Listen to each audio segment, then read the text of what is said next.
So, I mean, the first question I guess I have is, I did a little research. I saw 2014 or 2015 is when you got diagnosed. Yep, Is that right? At the beginning of 2015, I was diagnosed with multiple myeloma. Okay. Right? And so that year, and I was running before, although at the time I had a little injury, I think, and so I was back up to about 35, 40 miles a week. And I was training for a couple of different things. Actually, I never had it on a bucket list ever. It was to just do a Boston qualifier or something like that after that. So that was maybe my first year of sort of doing that. And I got my times down. And then I got diagnosed. Which kind of put a few things up in the air. But I wasn't too worried about it. About the running thing, because they didn't tell me it shouldn't affect your running. At least for now. So just watch your hydration and so forth. And then it's one of the symptoms of myeloma. One of the initial symptoms often is what they call bone lesions. And so they're basically little holes that show up in your bones because the cancer actually shuts down the thing that actually makes new bone. Right. And so the thing that takes away all the old bone just starts taking away the good bone. So can I just get a little bit of explanation specifically about this type of cancer? So, Is it a bone marrow or is it a blood? What is this question? Type of cancer? Well, no, it is actually a blood cancer. So the cancer itself is a blood cancer, but it's how it affects everything. The reason it's called multiple myeloma is because it affects so many different things of what you do. So, like for example, with the bones, what it does, the cancer that's in the blood actually again shuts down the thing that builds new bone. But it doesn't shut down the thing that takes away bone.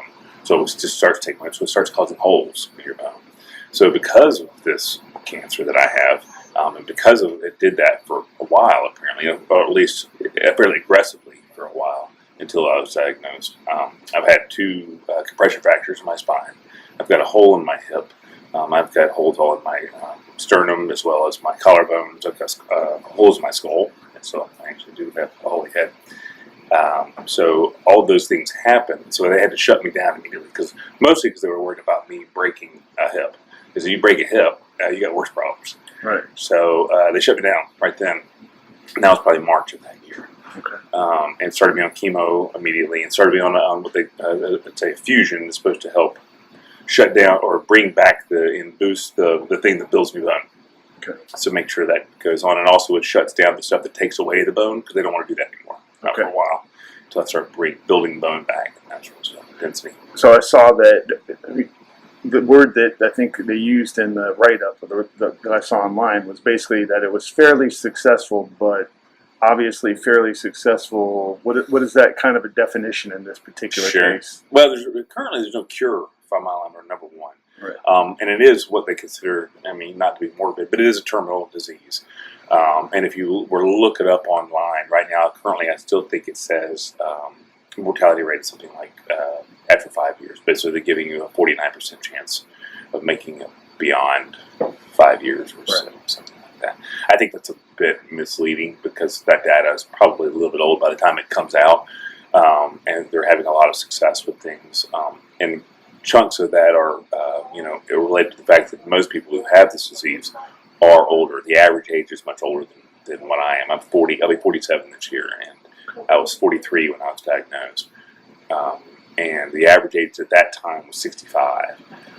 And of course there are other health issues that come into play. So sometimes you don't actually die of the myeloma. It may cause complications that lead to other things. But anyways, so that's a bit misleading.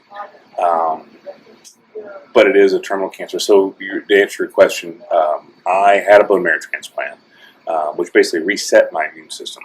And so the point of those things, typically, in a rough way, to paraphrase it, is to reset your immune system and to keep the cancer gone. So basically, wipe it out while you're wiping out your immune system, and then build it back from scratch. Didn't quite work for me. It was close. It really was close. It was very good partial remission, is what they call it. Right. And there's probably some acronym in there for that. But they get down to where they couldn't see it for about 6 months, and then it started coming back again pretty quick. And so they were hoping to they said 5 to 8 years, and mine's coming back after about 3. Okay. It'll be 3 this summer. Okay. Since I did my transplant through August. And from a medical standpoint, where do you guys go from here? Well, then I moved into what they call the second tier of treatment.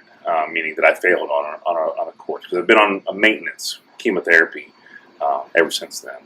At about 4 months after I had the transplant, they put me back on a maintenance chemotherapy, oral maintenance chemotherapy, and it's done well. So they're still considering me stable, but it's coming.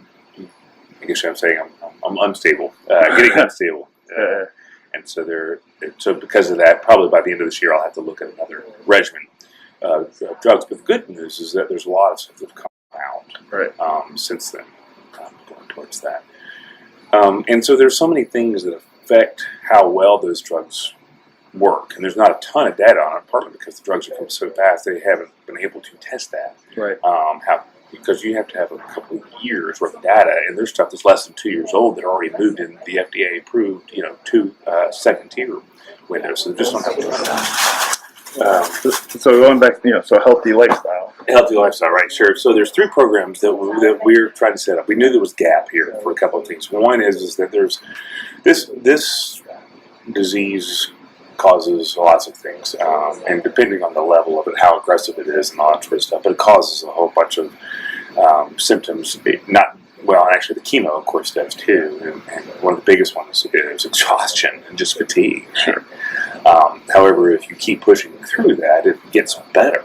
But you got to get to that point. I mean, you know that you're doing the running thing. It's just that's what you do, right?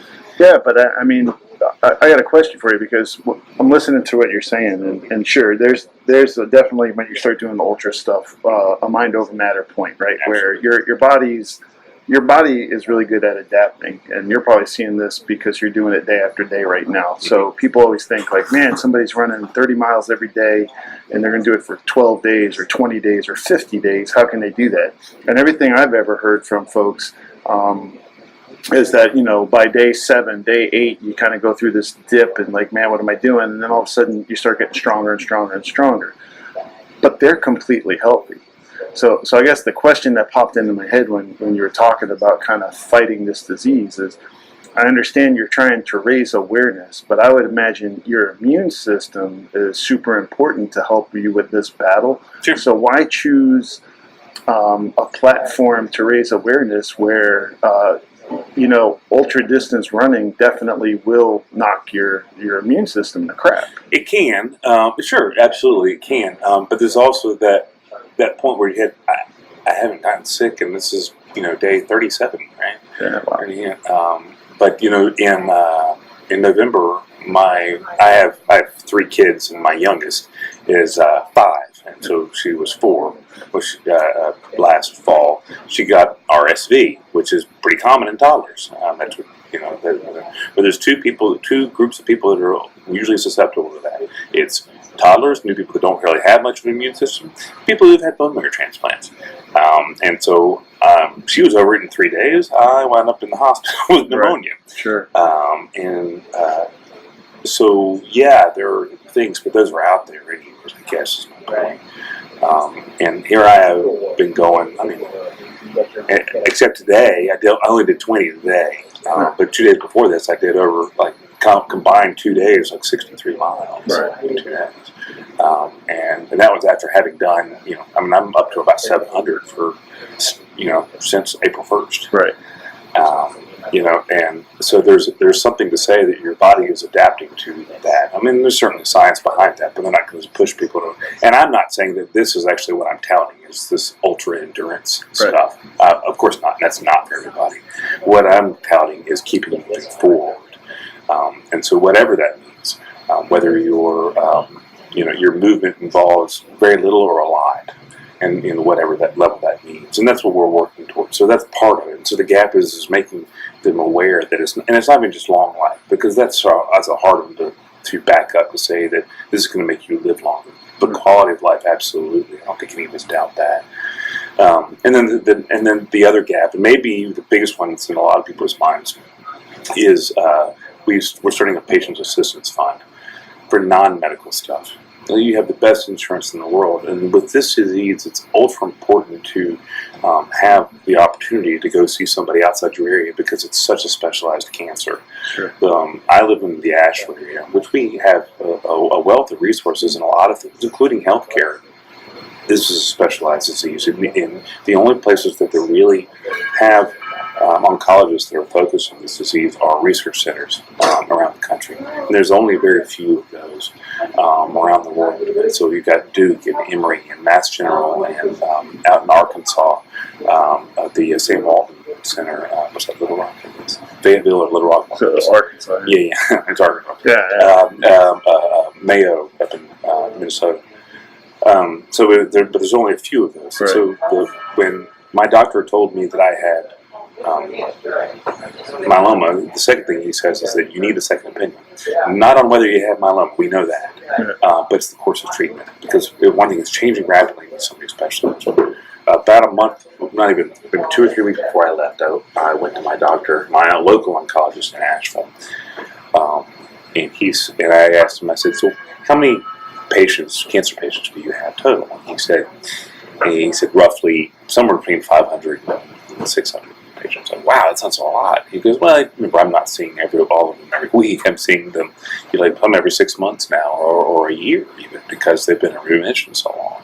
So they've moved to that level. I said, okay, well, out of those, how many are myeloma patients? He said 6. Fair enough. So what I did, actually, I went to Duke first, and it didn't feel like the right fit. There were great people there. There were a lot of good researchers and so forth. But as far as communications-wise, it just wasn't the right fit.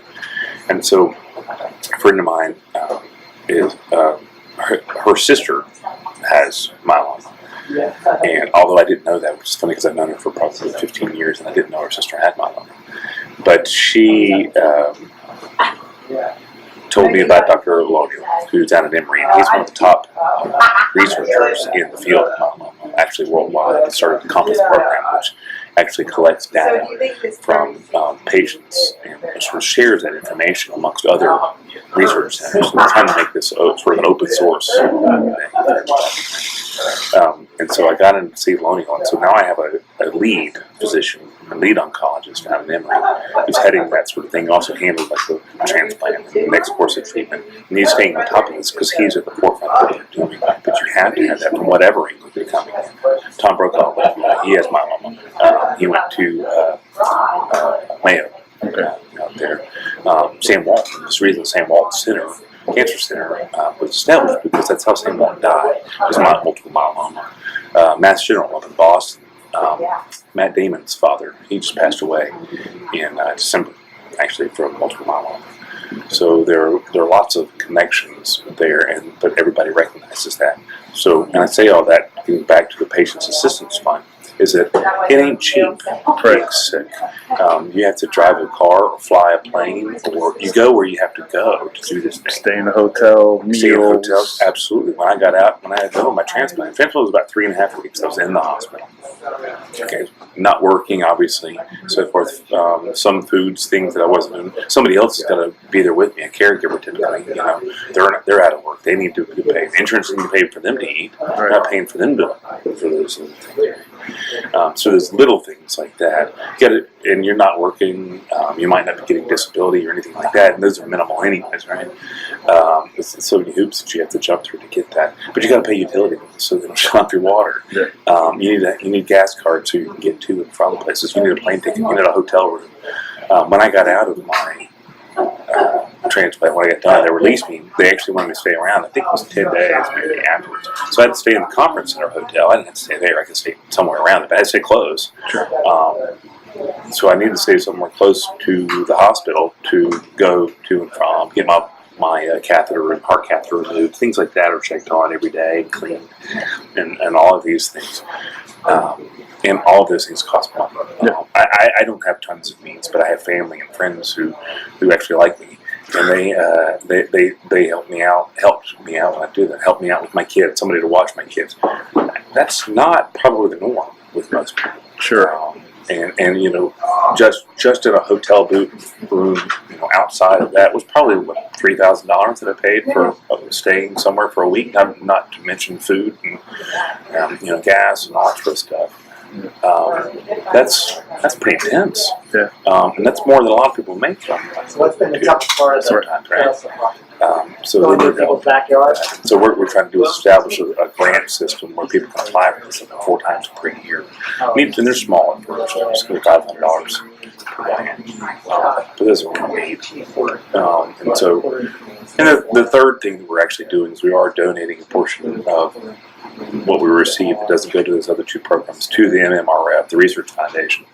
And so they're sort of worldwide. They actually collect a genome library that they share with other cancer organizations, charitable organizations, not just myeloma. They collect a lot of that stuff because there's so much gene therapy, gene research right now for immunotherapy that's going into treating cancer right now. So they recognized that was where research was going early on, and so they shared that. And they're saying, we'd love to be out of a job. Well, but this doesn't do so. So it makes sense for us all to share this stuff. Because that connects, other physicians and oncologists and researchers too by doing that. I got you. Yeah. So let's kind of switch up a little bit here. So I think you gave a good explanation of the disease. You gave a good explanation of a lot of the things that are complications that arise, and then the financial burden that's put on the families. Sure.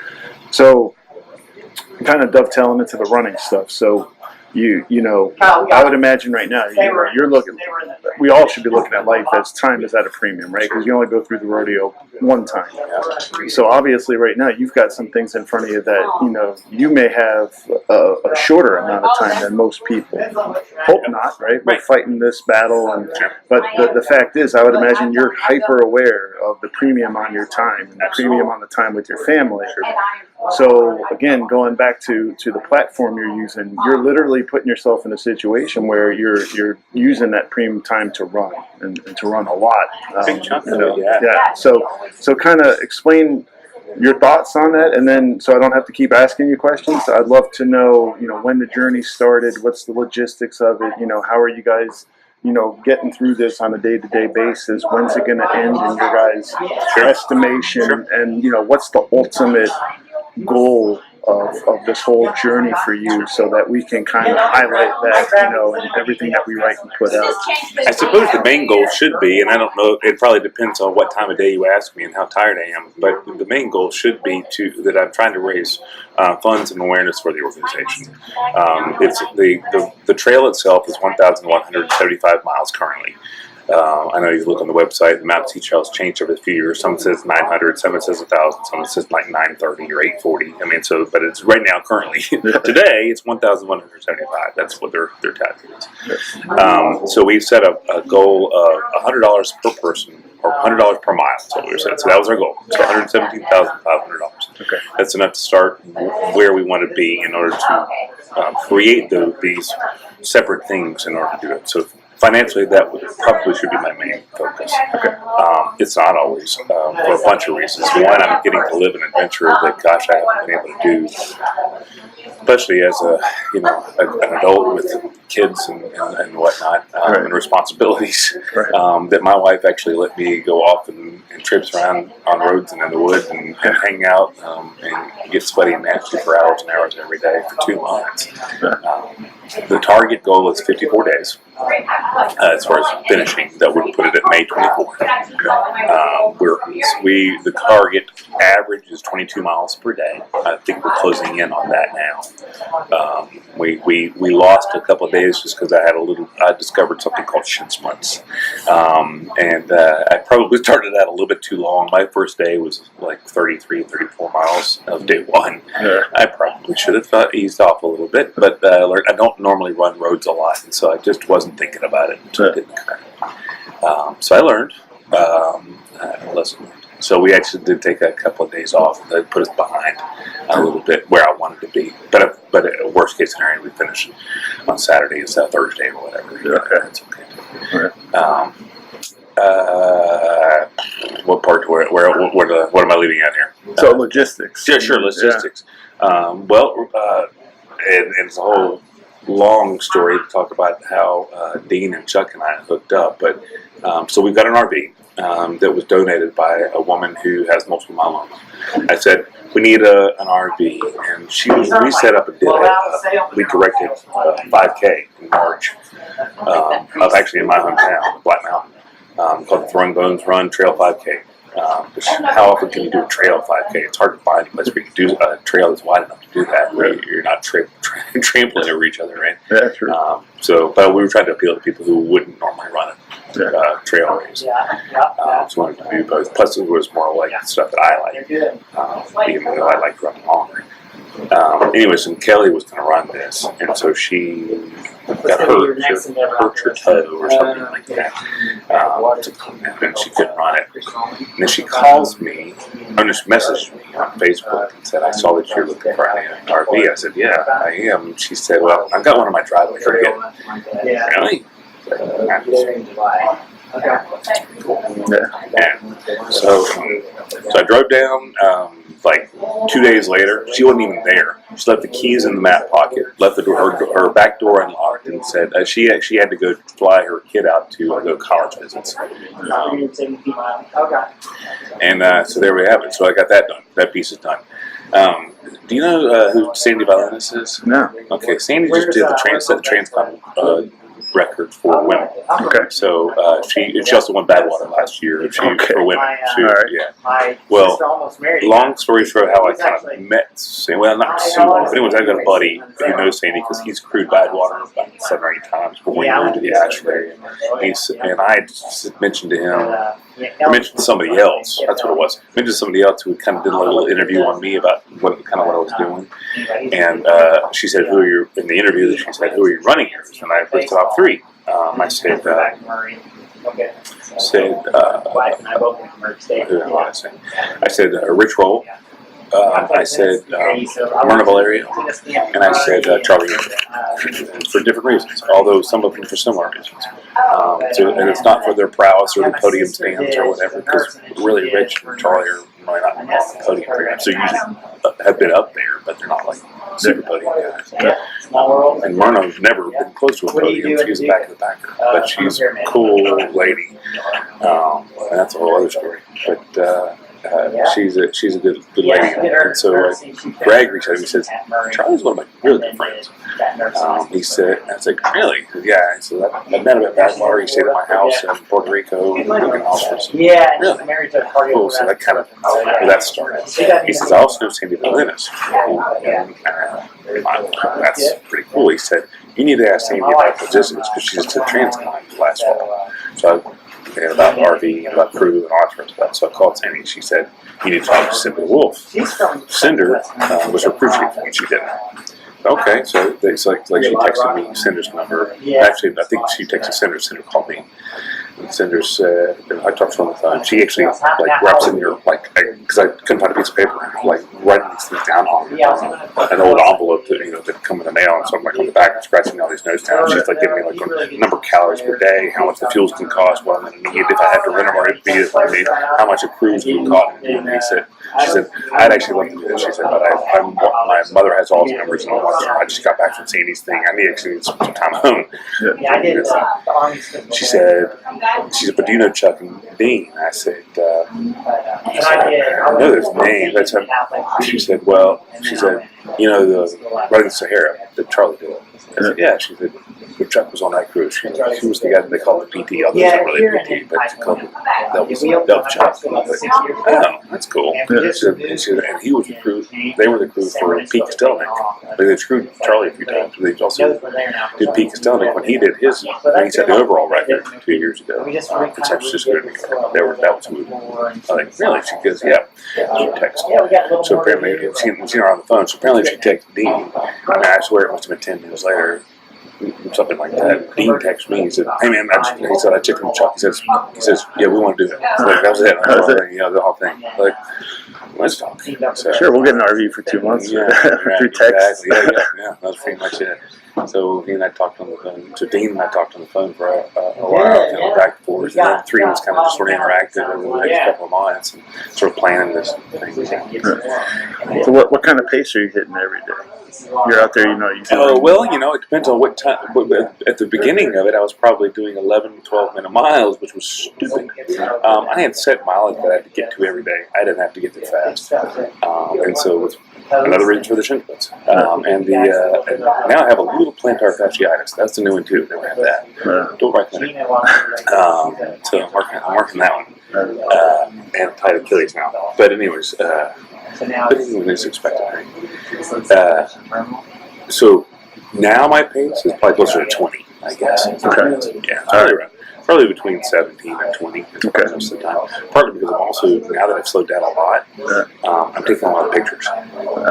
And so, because at the end of the day, if I have enough energy left, which usually every day I do. Some days I don't. Yesterday I didn't finish it. I got to sort of catch up 2 days, and so I'm writing a little journal. I was mostly doing it for myself, but that's kind of taking off a little bit of a life of its own.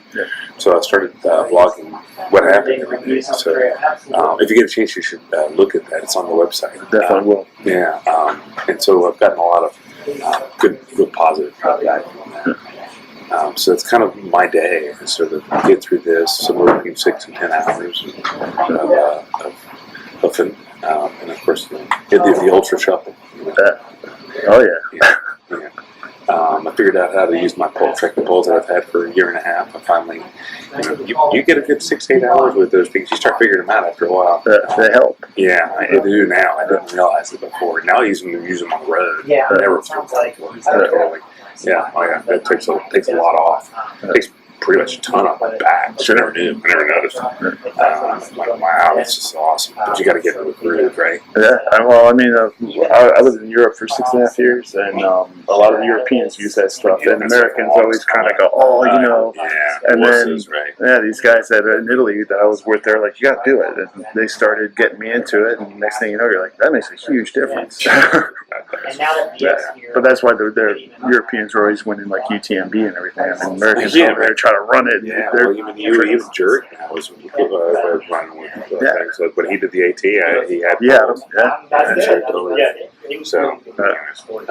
so I've had a lot of cool adventures. Got to talk to a lot of people. I think Charlie's going to try to come out anyway for a little bit of something. I think he's out of town right now. So he's been texting me, just sort of getting me. you better hurry, right?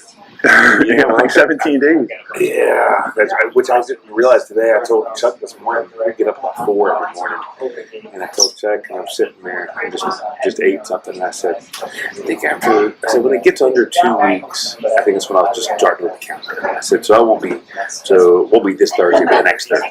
He goes, nah, it's this Thursday. Well, it's not. He goes, nah, it's this Thursday. 2 weeks left. I'm like, really?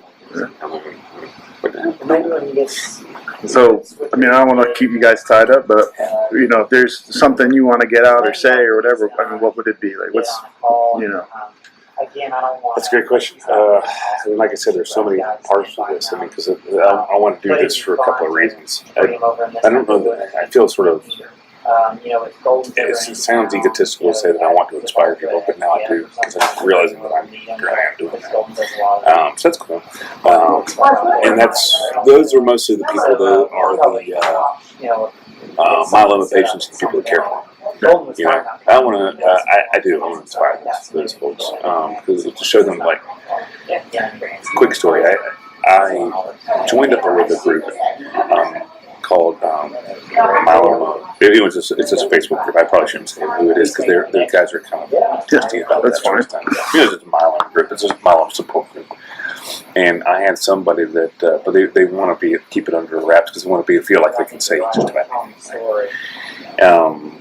And so one of the people on there said, great, man. And I just sort of said what I'm doing. It's like, hey, guys, this is what I'm doing. I just want to let you know this is kind of where I'm at. And I want to encourage you. And if you got any feedback, I'm welcome here. And so most everything was just, almost 99.99%, which is 100% positive, awesome, great. Right? There's one guy, he was just a bad place. He said, this is great. It's like, the rest of us have trouble actually moving out of bed and getting up some days. And, my back sort of feel like shit.